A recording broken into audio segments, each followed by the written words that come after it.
ఉద్యోగం చేసిన వాళ్ళకి లేబర్ యాక్ట్ ప్రకారంగా మినిమం 26,000 జీతాలు సరిగా శాలరీలు కట్టి ఇవ్వమంటున్నాం, బోనస్ ఇవ్వమంటున్నాం, సమ్మె చేసి హక్కు కల్పించమంటున్నాం. ఇలాంటి అడ్డ మీద ఉన్నా ఎక్కడ పని చేసినా వాళ్ళకి పని కల్పించమంటున్నాం. ప్రమాదవశాత్తు పేదోనికి ఏమైనా జరిగితే వాళ్ళకి ఆర్థిక సాయం ఆ కుటుంబాన్ని ఆదుకోమంటున్నాం. ఇల్లు లేనుని ప్రతి ఒక్కరికి ఇల్లు కట్టియమంటున్నాం. రేషన్ కార్డు లేనుని రేషన్ కార్డు ఇవ్వమంటున్నాం. ఆ రేషన్ కార్డు కూడా 18 రకాల వస్తువులు తీసుకొచ్చి పేదోనికి ఇవ్వమంటున్నాం. లెక్కలని మీ దగ్గరనే ఉన్నాయి కదా. పేదోడు కూడా ధనవంతుడు, ఈ రిజర్వేషన్ ధనవంతులు అనుభవిస్తున్నారు. నిజమైన పేదోనికి లభించాలని కమ్యూనిస్ట్ పార్టీ కోరుకుంటాము. ఇలాంటివి కోరుకునేది ఒక కమ్యూనిస్టులు తప్ప ఈ దొంగలు ఏ కాంగ్రెస్ కానీ బీజేపీ కానీ ఏ రాజకీయ పార్టీ కూడా ప్రజల మేలును కోరేటువంటి పార్టీ కావు. కాబట్టి మన కమ్యూనిస్టులుగా అంబేద్కరిస్టులకు అందుకోసమే ఈ భూపోరాటంలో ఫస్ట్ ఆ మహానుభావుని విగ్రహం అక్కడ పెట్టే కార్యక్రమాలు ప్రారంభించడం. మనం అంబేద్కర్ గారి విగ్రహాన్ని మన రావినాడు ఫేస్ 3 కాలనీ నడి బొడ్డున 12 గంటలలో అనుకొని 24 గంటల లోపల విగ్రహ ప్రతిష్టాపన చేస్తున్నాము. ఎక్కడ ఉన్నా అక్కడ ఆ గౌరవిస్తాం.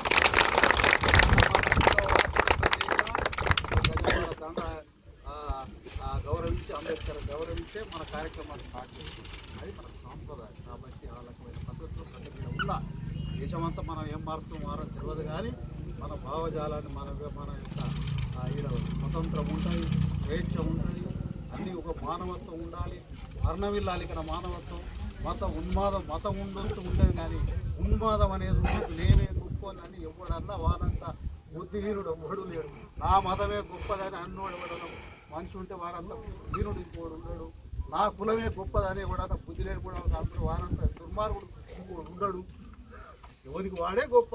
అందరం కలిసి జీవిస్తున్నాం. నేను నా సహకారం నీకు ఉండాలని, నీ సహకారం నాకు ఉండాలి. అందరం కలిసి బతికేదే వ్యవస్థ. ఈ వ్యవస్థ కోసం మనం నూతన సమాజం అనేది మనం కోరుకునే కమ్యూనిస్ట్ పార్టీ కోరుకునే వ్యవస్థ కోసం మనం పోరాడుతున్నాం. ఆ పోరాటం అందరూ కూడా భాగస్వాములు అవుతున్నారు. ఇంకా భవిష్యత్తులో కూడా కావాలని మీ అందరినీ కోరుతూ ఈ గణతంత్ర ఉత్సవాల సందర్భంగా 4వ పతాకావిష్కరణ నిర్వహించిన కాలనీ కమాండర్స్ ఇక్కడ ఏర్పాటు చేసి నాతో పాటు పాల్గొన్న రాష్ట్ర నాయకులు, జిల్లా స్థాయి నాయకులు, మండల స్థాయి నాయకులు, పోరాట కేంద్ర సంబంధించిన నాయకులు అందరికీ కూడా పేరున నమస్కారాలు తెలియజేస్తాను.